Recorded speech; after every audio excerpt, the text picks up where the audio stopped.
ஹோலுனை வளைத்து பிடித்து தூக்கி தன் குதிரையில் ஏற்றிக்கொண்டான் எசகை.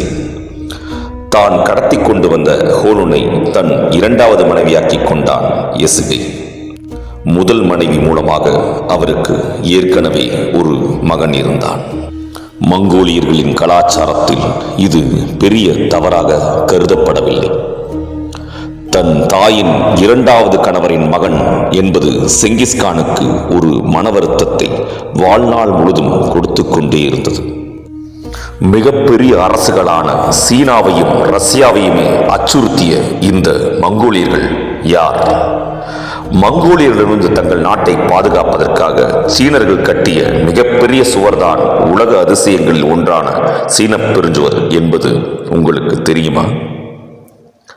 நாளை பார்ப்போம். நன்றி. ரா. கணேஷ்குமார், ராசிபாளையம்.